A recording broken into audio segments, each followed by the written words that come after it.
What if the man responsible for planning one of the deadliest invasions in history became a trusted historian for the United States? Franz Halder, Hitler's chief of staff, shaped the course of World War II and spent years shaping how we remember it. But how did a key figure in Hitler's war machine become a respected military historian for the United States? Join us as we unravel the complex story of Franz Halder, from his role in Operation Barbarossa to his pivotal part in shaping our understanding of World War II.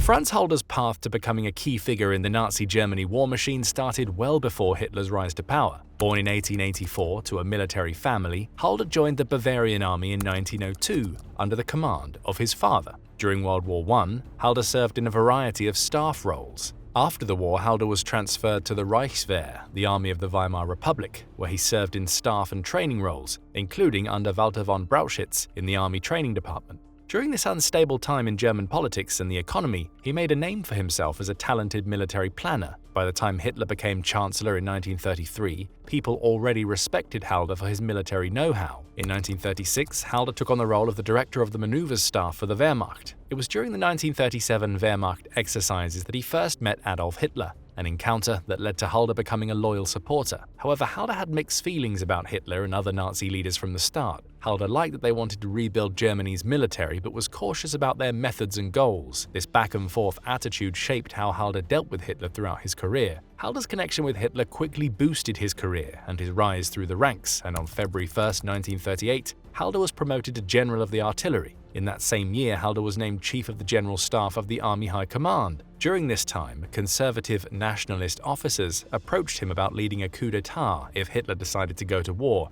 but Halder turned down the idea. Halder did, however, share his concerns informally with US diplomat Raymond Geist, expressing fear within the army that Hitler was preparing for war with the West. Ultimately, war was avoided after the signing of the Munich Agreement, which resulted in Germany gaining the Sudetenland. As the chief of the general staff, Halder was crucial in planning Germany's military moves, but he often disagreed with Hitler's decisions about strategy. Halder and many other military leaders often got frustrated when Hitler kept joining in on military matters and ignoring their professional advice. Halder was deeply involved in planning Operation Barbarossa. He went beyond strategy, playing a key role in creating two infamous orders, the Commissar Order and the Barbarossa Decree. These orders changed how the war was fought in the East, allowing actions that broke normal war rules. The Commissar Order said to execute Soviet political officers right after capturing them. The Barbarossa Decree let German officers destroy villages and kill civilians as they saw fit. At first, Halder was as optimistic as other German leaders about Operation Barbarossa. His diary entry on July 3, 1941, just after the invasion started, showed his confidence that the war was already won.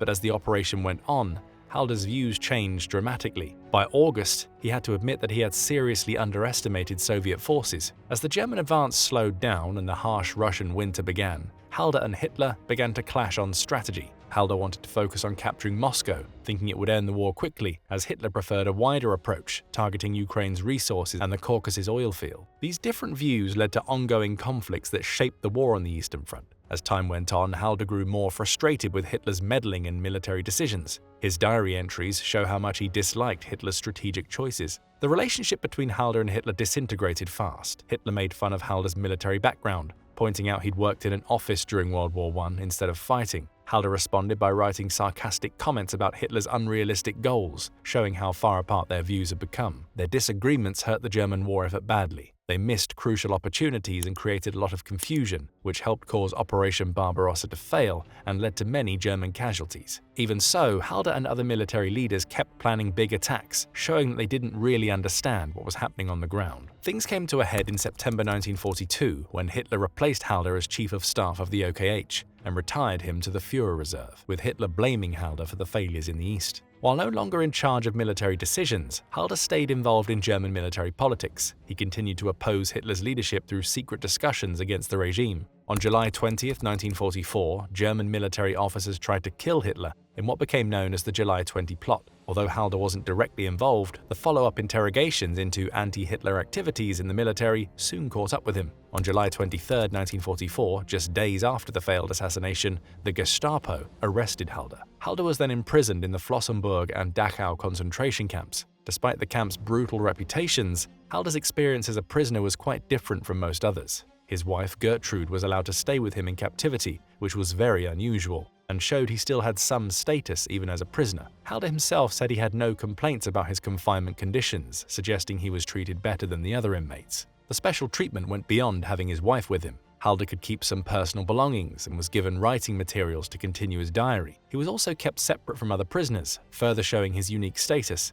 These small privileges were important in helping Halder record his experiences and stay mentally sharp during his imprisonment. In captivity, Halder met other important prisoners, including former French Premier Léon Blum. These meetings gave Halder a wider view of the war and its effects outside Germany. As Germany's defeat became more certain, Halder and his fellow prisoners found themselves in a dangerous situation. On April 30, 1945, as Nazi Germany fell apart, Halder's luck changed again. American troops freed him and other special prisoners while they were being moved to South Tyrol. This marked the end of Halder's captivity. As he regained his freedom, Halder faced a world drastically changed by the war he had helped plan. His wartime and prison experiences would shape his actions after the war, setting the stage for his controversial role in shaping how World War II would be remembered. Halder was arrested by advancing American forces and placed in internment, awaiting either trial or release. To his relief, he was not included in the Nuremberg trials. Instead, he faced trial in a German court on charges of supporting the Nazi regime. Halder maintained that he had no knowledge of the regime's crimes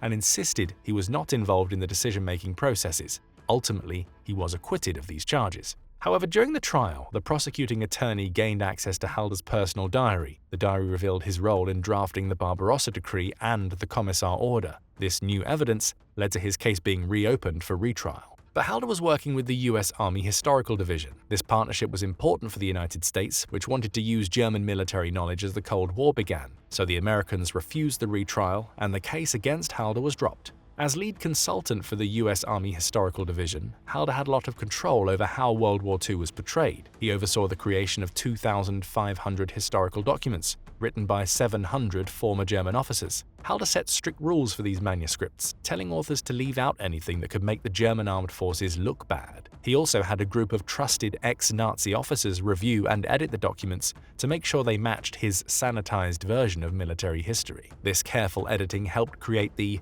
myth of the clean Wehrmacht. Halder's version of events showed the German army fighting a noble war and downplayed or denied war crimes during the Nazi-Soviet conflict. He focused on the good behavior of the army and blamed the SS for any criminal actions, separating himself and the Wehrmacht from Nazi atrocities. Halder's influence went beyond these historical documents. He co-wrote the General's Memorandum for the Nuremberg trials, which tried to show the German armed forces as non-political and mostly innocent of Nazi crimes. He also edited accounts of the Soviet Union invasion, removing mentions of the Commissar order that called for executing Soviet political officers on sight. In the late 1950s, Halder's work with the Historical Division came to an end, and in 1961, he received the US Army Meritorious Civilian Service Award in recognition of his contributions. This made Halder the only German to be honored by both Adolf Hitler and an American president. The US Army ignored Halder's attempts to rewrite history, but this decision had long-lasting effects on how people understood the German military's role in World War II.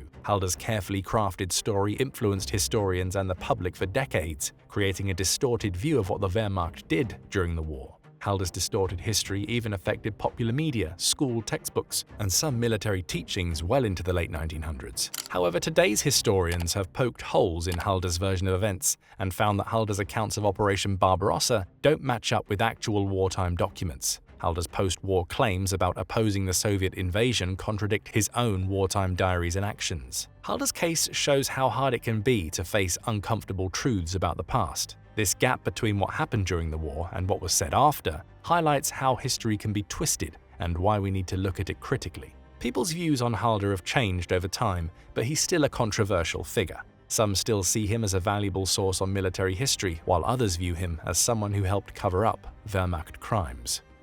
Well, that's it. Thanks for watching. We hope you found this video informative. If you enjoyed learning about today's topic, make sure to check out our other videos about German generals. Don't forget to like this video, subscribe to our channel, and hit the notification bell to stay updated on more World War II content. And that's an order.